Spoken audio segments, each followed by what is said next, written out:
Hello everyone, this is Prachi and you're watching efutureinsight.com Hindi, जहां हम सीखेंगे इंग्लिश थ्रू हिंदी।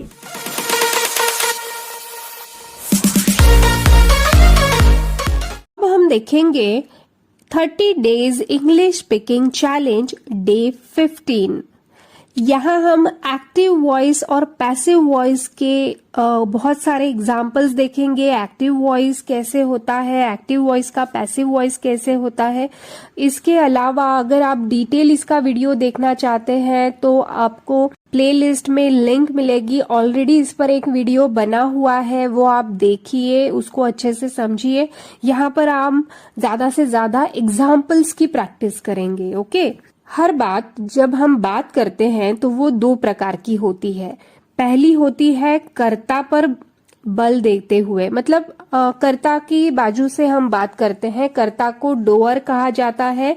जैसे हरी लर्न्स द फर्स्ट लेसन, हरी पहला पाठ याद कर रहा है। ओके, तो यहाँ हरी क्या है, हरी कर्ता है। ओके, दूसरी तरह से हम इसकी बात कर सकते हैं वो कर्म की तरफ से, यानी रिसीवर पर जोर देकर। जैसे the first lesson is learned by Hari, पहला पाठ हरि द्वारा याद किया जाता है। ओके, तो यहाँ पे फर्स्ट लेसन ये क्या है, रिसीवर है, तो इस पर जोर देके हमने बात की है। तो पहले प्रकार के वाक्य जो होते हैं उन्हें एक्टिव वॉइस कहा जाता है और दूसरे प्रकार के जो वाक्य होते हैं उन्हें पैसिव वॉइस कहा जाता है। तो इसकी हम ज्यादा से ज्यादा प्रैक्टिस करेंगे। एक्टिव वॉइस के सेंटेंस पहले देखेंगे, उसके बाद हम पैसिव वॉइस को, उसी एक्टिव वॉइस को पैसिव वॉइस में कैसे कन्वर्ट करना है वो देखेंगे और अच्छे से उसको समझेंगे। तो हर सेंटेंस आपको भी मेरे साथ अच्छे से देखना है, समझना है और बोल के प्रैक्टिस करनी है। ओके, तो सबसे पहले हम एक्टिव वॉइस देखेंगे, फिर उसी का पैसिव वॉइस देखेंगे। तो हमारा पहला सेंटेंस है, वह गीत गाता है। He sings a songs, he sings a song. इसका पैसिव वॉइस करते वक्त हम कहेंगे A song is sung by him. A song is sung by him. यहाँ पे आप देखेंगे कि a song जो लास्ट में था वो हमने शुरू में लिया है और sung कहा है। ओके, sing जो था उसको हमने sung किया है, पास्ट पार्टिसिपल उसका किया है, और he का him हुआ है और बाय हिम हमने कहा है। तो ये दो तीन चेंजेस जो है वो हमें करने होते हैं जब हम एक्टिव वॉइस को पैसिव वॉइस में कन्वर्ट करते हैं। चलो कुछ और एग्जांपल्स देखते हैं ताकि आपको और क्लियरिटी आ जाए। नेक्स्ट एग्जांपल है, मैंने संदेश पहुंचा दिया। आई delivered the message, I delivered the message. अब जो ये द मैसेज है वो आएगा शुरू में पैसिव करते वक्त, तो हमारा सेंटेंस होगा the message was delivered, the message was delivered. Next example देखिए, वे क्रिकेट खेलेंगे। They will play cricket, they will play cricket. इसका पैसिव वॉइस करते वक्त होगा, जो लास्ट का क्रिकेट है वो शुरू में आएगा, तो सेंटेंस बनेगा cricket will be played by them, cricket will be played by them.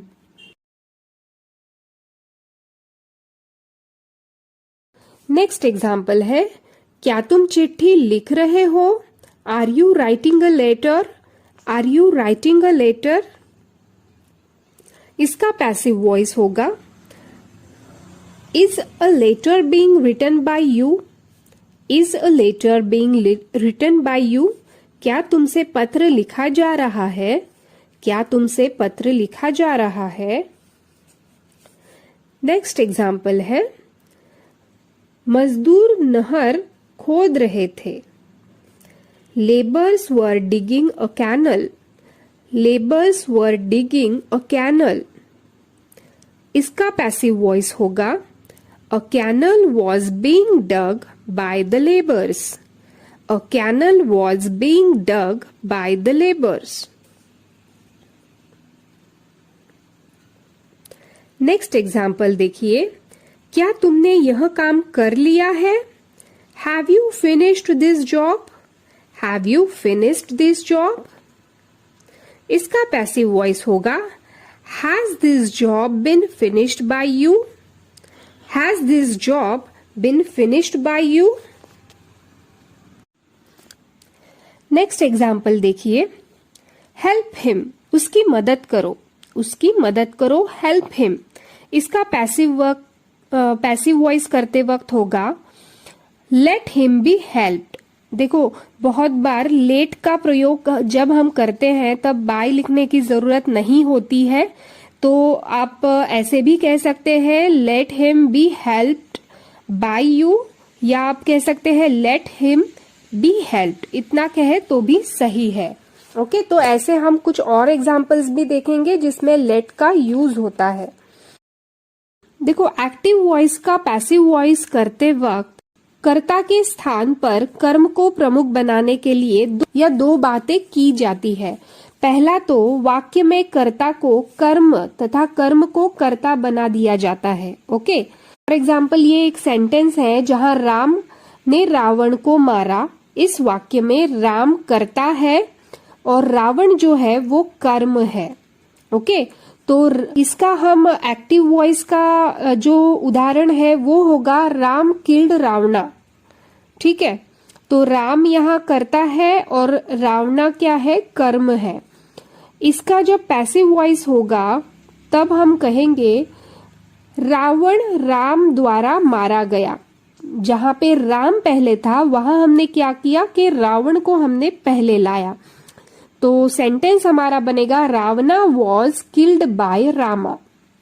Okay, तो आपको ये समझ में आया कि कर्ता की जगह पे हमें कर्म को लाना है और कर्म की जगह हमें कर्ता को लाना है। ठीक है, दूसरा है कि क्रिया का रूप बदल जाता है, अर्थात किसी भी काल मतलब किसी भी टेंस का एक्टिव वॉइस हो उससे मुख्य क्रिया पार्टिसिपल के रूप में बदल जाती है। जैसे ऊपर दिए गए वाक्यों में विभिन्न कालों के रूप देखिए। ठीक है, हमें इसमें अलग अलग रूप आप देख सकते हैं। अब हम कुछ और ऐसे सेंटेंस देखेंगे जो पैसिव वॉइस के है, कर्मवाच्य है, लेकिन इनमें कर्ता गायब है। ठीक है, इनमें कर्ता है ही नहीं, अर्थात कर्ता न होने के कारण इनको कर्तृत्ववाच्य में बदलना संभव नहीं है, मतलब इनका एक्टिव वॉइस नहीं बन सकता।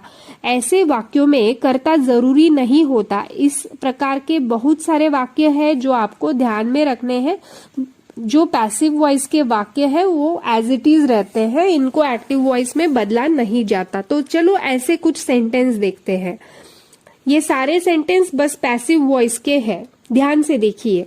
पहला सेंटेंस है ताजमहल बहुत खर्च करके बनवाया गया था। The Taj was built at an enormous cost. The Taj was built at an enormous cost. दूसरा है मकई वर्षा ऋतु में बोई जाती है। Maize is sown in the rainy season. Maize is sown in the rainy season. Next है आपको आपकी लापरवाही की सजा दी जाएगी। You will be punished for your negligence.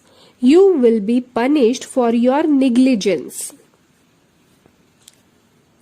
Next, उस पर चोरी का दोष लगाया गया था। He was accused of theft. He was accused of theft.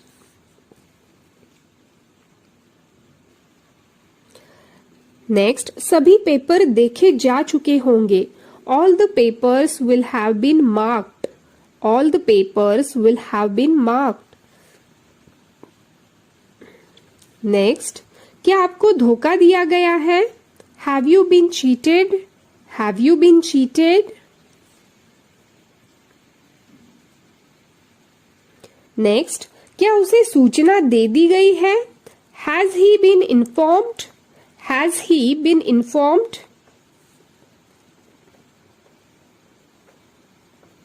Next, वह चीनी आक्रमणकारियों से लड़ता हुआ मारा गया। He was killed fighting the Chinese aggressors. He was killed fighting the Chinese aggressors. तो इस तरह से आपने पैसिव वॉइस देखे हैं। तो आप लोगों को ध्यान में आया होगा कि कुछ ऐसे पैसिव वॉइस होते हैं जो एज इट इज यूज हम करते हैं। इसके बाद हम देखते हैं इम्पेरेटिव सेंटेंस। आज्ञार्थक एवं प्रार्थनापरक मतलब इम्पेरेटिव मूड कर्तृत्व वाच्य के वाक्य कर्मवाच्य में बदलने के लिए मतलब एक्टिव वॉइस का पैसिव वॉइस करते समय लेट का प्रयोग हम करते हैं। ओके, शुरू में। अब हम कुछ एग्जाम्पल्स देखेंगे जहां पे हम एक्टिव वॉइस और पैसिव वॉइस फिर से देखेंगे। तो कुछ अलग सेंटेंस है जिसमें रिक्वेस्ट होगी, शुड का प्रयोग होगा। ओके, पहला हमारा सेंटेंस है यह काम करो, do this work, do this work. इसका पैसिव अगर हम करेंगे तो हम कहेंगे let this work be done, let this work be done. इसको आप ऐसे भी कह सकते हैं कि let this work be done by you, वह काम होने दो। नेक्स्ट, उसे बैठने को कहो, ask him to sit down, ask him to sit down.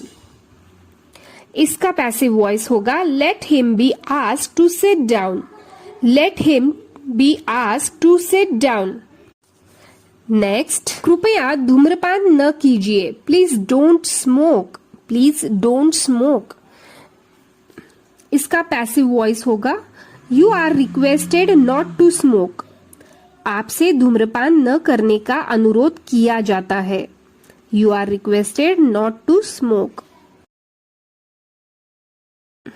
Next है don't encourage indiscipline, don't encourage indiscipline. इसका पैसिव होगा indiscipline shouldn't be encourage, indiscipline shouldn't be encouraged. Okay, तो इस तरह से हमने एक्टिव वॉइस और पैसिव वॉइस के बहुत सारे सेंटेंसेस देखे हैं। इसी तरह से आप प्रैक्टिस कीजिए। अगर कुछ डाउट होता है तो आप शुरू से वीडियो देखिए, शांति से हर सेंटेंस मेरे बाद बोलिए, दोहराइए और अच्छे से ये समझिए। यहाँ पे आपको याद रखने के लिए कुछ इंपॉर्टेंट पॉइंट्स है जो मैं आपको बताना चाहती हूँ। For example, Ram killed Ravana, और दूसरा एक सेंटेंस है Ravana was killed by Rama. Okay, तो पहला जो वाक्य है वो एक्टिव वॉइस का है, दूसरा जो है वो पैसिव वॉइस का है। कर्तृत्व वाच्य में कर्ता यानी राम प्रधान है और कर्म वाच्य में कर्म रावण है। ओके, दूसरा, कर्तृत्व वाच्य से कर्म वाच्य में बदलने पर कई बार बाय का प्रयोग किया जाता है। मतलब एक्टिव वॉइस का पैसिव वॉइस करते वक्त हमें बाय का प्रयोग करना होता है। जैसे रावणा वॉज किल्ड बाय रामा या cricket will be played by them. Okay, तो यहाँ आप देख सकते हो कि दोनों यहाँ पे हमने बाय का प्रयोग किया है, राइट। अब तीसरा एक महत्वपूर्ण पॉइंट है वो है कई बार कर्मवाच्य में मतलब पैसिव वॉइस में बाय का प्रयोग नहीं होता। जैसे let your lesson be learned, यहाँ पे हमने लेट का यूज किया है तो बाय का यूज यहाँ पे नहीं होता। He was charged with theft, तो ऐसे कोई सेंटेंस होते हैं जहाँ पे बाय का यूज नहीं होता है। तो ये आपको याद रखना बहुत जरूरी है। एक बात अच्छी तरह समझ लीजिए कि एक्टिव वॉइस बहुधा वहां प्रयोग में आता है जहां कथन में कर्म पर बल दिया जाता है। ओके, उदाहरण के रूप में यदि कोई स्टूडेंट कहना नहीं मानता तो कहा जाता है you will be punished for your negligence. Okay, तुम्हारी लापरवाही पर तुम्हें दंड दिया जाएगा। आप एक्टिव वॉइस में ऐसे भी कह सकते हैं कि the teacher was punish you for your negligence, teacher तुम्हारी लापरवाही पर तुम्हें दंड देगा।